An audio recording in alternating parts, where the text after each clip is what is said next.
जैसा कि आप लोग जानते होंगे कि एक बहुत बड़ी एडटेक कंपनी बायजूस जिसने इंडिया टीम को स्पॉन्सर भी किया हुआ था, उसका ऑलमोस्ट दिवालिया निकल गया है। कंपनी बैंकरप्सी भी फाइल कर सकती है एंड कंपनी ये अपने प्रीवियस पीक तक तो कभी नहीं पहुंच पाएगी।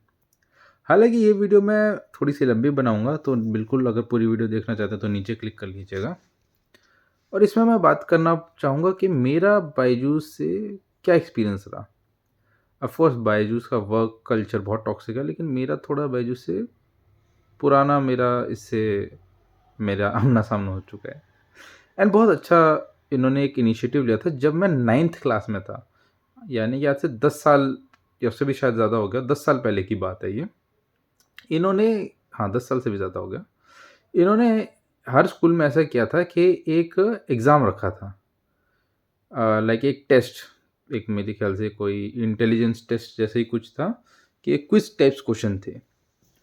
तो उसमें से हर स्कूल में से 10 लोगों को जिनका सबसे ज़्यादा अच्छे स्कोर आए थे, टॉप 10 लोगों को सिलेक्ट किया था। अब उसमें से मेरा भी एक गलती से नाम आ गया। ऑल्दो मैं स्कूल में इतना ज़्यादा अच्छा मैं पढ़ने में नहीं था, लेकिन मैं थोड़ा-सा एक्सप्रेसिव बंदा था, लाइक मेहनती बंदा था। तो मेरा उन टॉप 10 लोगों में से नाम आ गया। तो अब बायजूस ने बोला जो भी विनर्स हैं ना, उनको एक गैलेक्सी नोट मिलेगा, टच टैबलेट था वो। एंड उस टाइम वो बहुत बड़ी बात होती थी।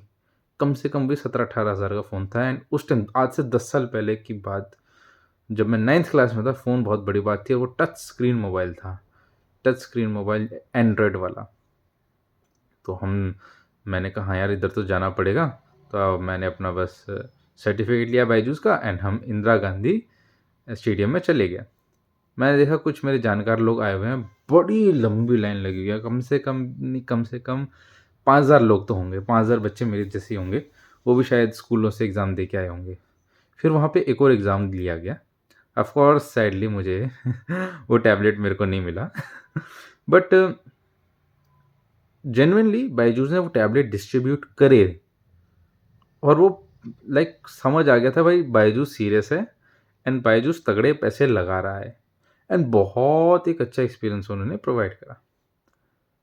Fast forward to today's date, Byju's कहीं स्टैंड नहीं करता है। बायजूस के खर्चे उनके इतने ज़्यादा हो चुके हैं, उनके लॉसेस इतने ज़्यादा हो चुके हैं कि वो फाइनेंशियल स्टेटमेंट्स तक रिलीज़ नहीं कर रहे हैं। इससे मैं अपनी एक स्टोरी शेयर करना चाहूँगा। बहुत ये तो चलिए मैंने अपना एक्सपीरियंस बताया था, अब मेरी स्टोरी क्या शेयर करनी है। मेरे पिताजी की एक जनरल शॉप है, ओके।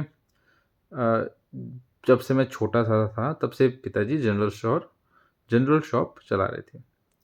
एंड जनरल शॉप में ऐसा है कि FMCG sector, fast moving consumer goods, daily needs items और बहुत सारी ऐसी चीज़ें मिलती हैं जिसको मतलब जिनका बिज़नेस हमेशा चलते ही रहने वाला है। एंड उस टाइम ठीक-ठाक प्रॉफ़िट भी था एंड सेल भी अच्छी खासी थी। But because of these startups, पहले रिलायंस फ्रेश आया। तो रिलायंस फ्रेश प्राइस पे इतना मारने लग गया that if it affected sale. But ठीक है, उससे थोड़ा फ़र्क पड़ा। बट उससे इतना फ़र्क नहीं पड़ा कि ब्रो बहुत ज़्यादा ही बिज़नेस एकदम ख़त्म हो रहा है, आपका बिज़नेस खतरे में नहीं। आपके बिज़नेस में प्रॉफ़िट कम हो रहा था, सेल कम हो रही थी, लेकिन बिज़नेस चल रहा था रिलायंस फ्रेश के आने के बाद। और दो रिलायंस फ्रेश जो था बहुत ही ट्रेडिशनल अप्रोच अपना रहा था, लेकिन वो प्राइस पे मार रहा था। अब किसी को उस टाइम ब्रेड जो थी 20 की मिल रही थी, हार्वेस्ट मेरे ख्याल से ₹20 की मिलती थी। रिलायंस फ्रेश उसे 18 में बेच देता था। अब कंज़्यूमर देखा जाए तो ₹2 का डिफ़रेंस है, लेकिन कंज़्यूमर क्या करता था, वो ₹2 बचाने के लिए ब्रेड पे वो रिलायंस फ्रेश से लेगा। तो आम दुकानदारों की सेल तब होने वाली है जब रिलायंस फ्रेश के पास ब्रेड खत्म हो जाए। Which was true. तो सेल मतलब धंधे पे इफ़ेक्ट आया, लेकिन इतना ज़्यादा नहीं आया कि भाई धंधा ही नहीं चल पाया। बट इन कुछ 5 सालों में स्टार्टअप कंपनीज़ इतना ज़्यादा मतलब इन्होंने हवा पकड़ ली है कि ये सचमुच बिज़नेस पे इफ़ेक्ट डाल रहे हैं and that's why I don't like startups. क्यों? कि भाई बिज़नेस बहुत ही सिंपल एक चीज़ है। लोग कहते हैं एमओयू करो, एमओयू साइन करना है भाई, बिज़नेस मॉडल क्या है? और इसमें अप्रोच क्या रहेगी तुम्हारी, स्ट्रैटेजी क्या रहेगी, ये सब बकवास की बातें हैं। बिज़नेस सिर्फ एक चीज़ से चलता है, प्रॉफ़िट। और प्रॉफ़िट होता है जितना आपने पैसा लगाया है और जितना पैसा आपके पास आया है, उसका डिफ़रेंस में जो चीज़ बचती है, वो प्रॉफ़िट है। और वही होता है बिज़नेस। लॉस में कोई बिज़नेस नहीं होता। लॉस में समाज सेवा हो सकती है, लॉस में बिज़नेस नहीं होता। लेकिन स्टार्टअप कंपनीज़ यही कर रही हैं, ये लॉस में बिज़नेस कर रही हैं। लॉस में बिज़नेस करने का नुकसान मैं बताता हूँ क्या होता है। अब जैसे बिग बास्केट आया, ग्रोफर्स आया, ब्लिंकिट आया, ज़ेप्टो आया, अब तो मतलब इतने ज़्यादा हो गए हैं। एंड ये कंपनीज़ जो हैं प्रॉफ़िट तो कमा नहीं रही हैं। अब ₹20 की ब्रेड है भाई, और तुम डिलीवरी चार्ज जो तुमने नहीं लेना चाहते क्योंकि वरना बंदा तुमसे ऑर्डर नहीं करेगा, तो डिलीवरी चार्ज तुमने फ्री कर दिया। डिलीवरी वाले बंदे को पैसा देने के पास पैसा कहाँ से आया? नहीं है, तुम तो अपनी जेब से भर रहे हो ना। और ₹20 की ब्रेड है, उसमें दुकानदार को कितना मिलता है? मेरे ख्याल से ₹2 मिलता है। और उसमें तुम अपना एम्प्लॉइज़ को, अपना उसको क्या नाम है, ये डिलीवरी पार्टनर्स को, और अपना ये online fees, app developments, developers को, पता नहीं कहाँ-कहाँ से पैसे कहाँ से ला रहे हो? नहीं ला रहे हो, आप पैसा जला रहे हो। आप इन्वेस्टर से जो पैसा मिला वो जला ही तो रहे हो। लेकिन मार्केट डिस्टर्ब्ड बहुत ज़्यादा हो रही है इससे। क्यों? अब भाई, अब मैं घर पे बैठा हुआ हूँ, मेरे को मुश्किल से 20 कदम चल के ब्रेड लानी होगी। हो सकता है मेरे घर के नीचे ही दुकान हो। मुझे बस 3 माले की बिल्डिंग उतरनी है। लेकिन मैं यहाँ से ज़ेप्टो करूँगा ना, 7 मिनट में मेरे पास डिलीवरी आ जाएगी, घर पे आएगी। बंदा ₹20 की ब्रेड के पीछे ₹5 का वो कागज़ वाला बैग भी ले आएगा। दुकानदार 1 किलो के दूध के साथ अगर एक पन्नी दे दे ना, तो उसका प्रॉफ़िट वहीं ख़त्म हो जाता है, उसका ₹1 ₹2 का। एंड दिस इज़ ऑनेस्ट, अगर आप आधा किलो दूध लेने जाओगे, कोई पन्नी नहीं देगा आपको, क्योंकि दुकानदार को पता है कि चवन्नी बचनी है उसमें, और पन्नी अठन्नी की। तो दुकानदार पन्नी नहीं देगा, क्योंकि दुकानदार उसी मैथ से चल रहा है जो कि ट्रेडिशनली काम करती है, जो कि असलियत में बिज़नेस है। जितना पैसा आपने लगाया, उससे ज़्यादा आपने कमाया, और वो डिफरेंस प्रॉफ़िट है, वो हो गया धंधा। दुकानदार उसी पर्सपेक्टिव से चलता है, लेकिन ये कंपनीज़ उस पर्सपेक्टिव से नहीं चल रही। ये बस सोचते हैं कि मार्केट डिसरप्ट कैसे कर दी जाए। ये बिज़नेस नहीं बना रही हैं, ये हवा बना रही हैं। अब इससे हो क्या रहा है?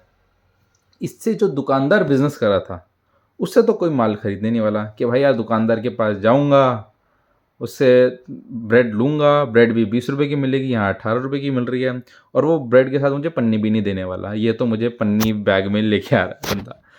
अब उससे भाई मार्केट तो डिस्टर्ब हो गई। अब ऐसा नहीं है एक ज़ेप्टो आया, ज़ेप्टो है, ब्लिंकिट है, बिग बास्केट है, ग्रोफर्स है, ना जाने पता नहीं कहाँ-कहाँ से पता नहीं वी फास्ट भी अब आ गया है, डंज़ो भी ये सब करने लगा है, हमें पता नहीं। इतने सारे एप्लीकेशंस खुद आपस में फ़ाइट कर रहे हैं।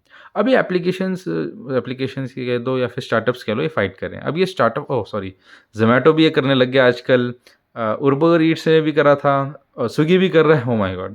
तो अब इनसे क्या होने लग गया कि दुकानदार का तो धंधा चौपट ही हो गया। या तो दुकानदार अब 2 काम कर सकता है, या तो अपना धंधा बदल ले, या इनको जॉइन कर ले, क्योंकि अब इनसे जीता तो नहीं जा सकता। अब धंधा, जो दुकानदार 20 साल से धंधा चला रहा है, वो अब कैसे बदल ले? पूरी ज़िंदगी जिस धंधे ने उसको रोटी दी, वो अब उस धंधे को कैसे बदल ले? और इनको जॉइन करने के बाद भी नुकसान है, क्योंकि ये जो सारे स्टार्टअप्स हैं, ये कस्टमर ओरिएंटेड हैं। ये बिज़नेसमैन को कुछ नहीं समझते, ये बिज़नेस पार्टनर को कुछ नहीं समझते। मैं आपको बताता हूँ, मैं भी अमेज़न से जुड़ा था, एंड ये सचमुच जो भी नुकसान होता है, जो भी कस्टमर कंप्लेंट होती है, वो दुकानदार के पैसे से कट जाता है। तो दुकानदार इनको जॉइन भी नहीं कर सकता। तो दुकानदार अल्टीमेटली डाउन होते बहुत सारी, ढेर सारी, मुझे पता है दुकानें बंद हुई हैं, बहुत सारी। एंड जो सेल्समैन मेरे पास आते हैं कंपनीज़ के, अब वो तो जो कंपनीज़ हैं, जो जैसे आप, मैं समझता हूँ ना, जैसे आप दुकान पे जाते हैं, हिमालय का सामान ले रहे हैं जी, ये अमूल का सामान ले रहे हैं जी, तो इनके ना, ये जो कंपनीज़ हैं, ये तो इन्होंने डायरेक्ट स्टार्टअप से टाई अप कर लिया। ये कंपनीज़ तो खुश हैं भाई, दुकानदार माल नहीं रह रहा तो क्या हुआ, ये स्टार्टअप कंपनीज़ तो मेरा माल ले ही रही हैं। वो तो मस्त अपना हैप्पी हैं कंपनीज़ ये सारी, क्योंकि इन्वेस्टर्स के पैसे तो जल रहे हैं, लेकिन इन्वेस्टर सोच रहा है बाद में शायद मुझे पैसा मिल जाएगा। और दुकानदार तो ऑफ कोर्स धीरे-धीरे खत्म होते तो खत्म हो गया। चाहे वो रियल बिज़नेस कर रहा था। अब ये कंपनीज़ क्या करने वाली हैं? ये जो कंपनीज़ हैं या तो अपनी इतनी हवा बना लेती हैं कि किसी बड़ी कंपनी को इन्हें एक्वायर कर ले, बस ये पैसा बस मार्केट मतलब कंपनी बेच-बाच के निकल जाए। दूसरा ये आईपीओ निकाल लेती हैं कि बाकियों का चलो पैसा आ गया, अब हमारी कंपनी बैंकरप्ट हो गई तो मैंने अपने एसेट्स इतने ले लिए हैं कि कंपनी बैंकरप्ट होएगी ना, मेरे जेब में तो ढेर सारा पैसा है। या फिर जो बायजूस का एग्जांपल हुआ था, जिसने सबको एक्वायर किया, वो अब बैंकरप्ट होने के कगार पे है।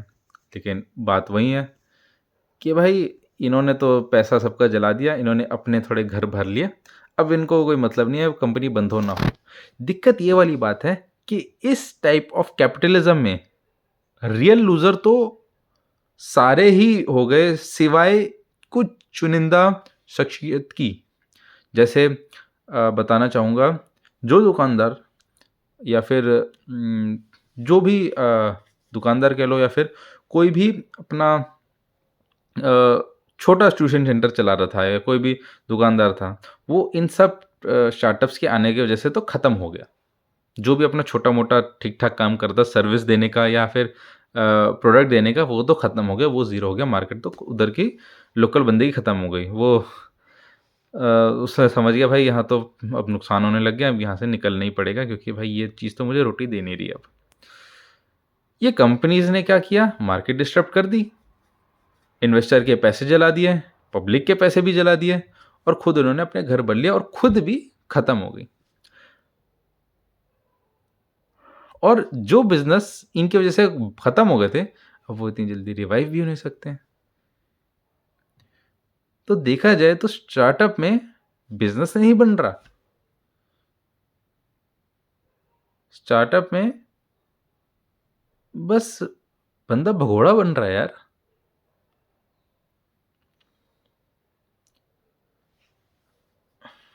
मार्केट डिसरप्ट करना, कस्टमर एक्विजिशन करना, ये सब ढकोसलेबाज़ी है यार। आपके प्रोडक्ट और आपका इंटेंट इतना तगड़ा अगर है भी, तो आप स्टार्टअप करने का क्या पॉइंट है? Like you can do a traditional business with your bootstrap money. नहीं जी, स्टार्टअप, स्टार्टअप, स्टार्टअप। अब होगा क्या? जहाँ इक्का-दुक्का अच्छे स्टार्टअप फाउंडर्स भी थे, उन पे बंदा पैसे नहीं लगाएगा। क्यों भाई, इतना नाम खराब हो गया। और जो इसका पॉइंट ऑफ व्यू था स्टार्टअप का कि भाई फास्ट ग्रोथ के में चक्कर में सब इसको एक स्कैम के तरीके से देखेंगे।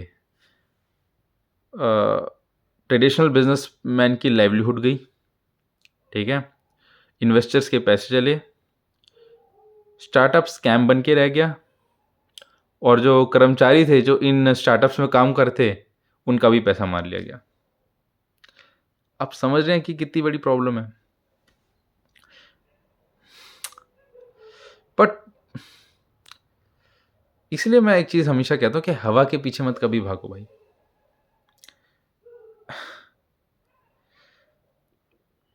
मेहनत करो। ऑफ कोर्स जो बड़ी मछली है वो छोटी मछली को खा जाएगी। अब अनिल अंबानी, मुकेश अंबानी की वजह से मेरे शॉप पे फ़र्क पड़ रहा है 100%। रिलायंस फ्रेश की वजह से मेरी शॉप पे फ़र्क पड़ रहा है। भाई वो बड़ी कंपनी है, वो बड़ी मछली है, वो छोटी मछली को खाएगी। लेकिन या भाई कोई छोटी मछली भी बस दिखा देती है अपने बड़े बड़े सपने। एक फ्रॉडस्टर भी मेरी लाइवलीहुड खा रहे हैं यहाँ तो। लाइक मैं फ्रॉडस्टर ही बोलूँगा, जो बड़े बड़े सपने दिखा के, दूसरों की नौकरियाँ खा के, दूसरे का धंधा खा के, दूसरों के पैसे मार के खुद अमीर बन के बैठ गया। अब समझ रहे हैं कि ये कितना मतलब हीनियस क्राइम है यार। एक दूसरे मतलब बंदे की लाइवलीहुड मारना, बिना किसी के लाइवलीहुड, अपनी लाइवलीहुड हक के पैसे से कमा के।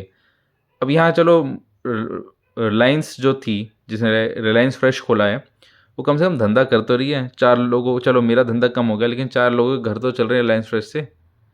यहाँ तो भाई 8 लोगों के घर तबाह कर दिया और सिर्फ खुद का घर चल रहा है इनका, स्टार्टअप्स का।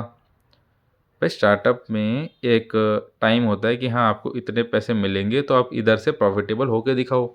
नहीं जी, हम पैसे जलाते जाएंगे, तुम बस कस्टमर एक्वायर करते रहो। क्या सेंस है ये? मुझे समझ नहीं आती।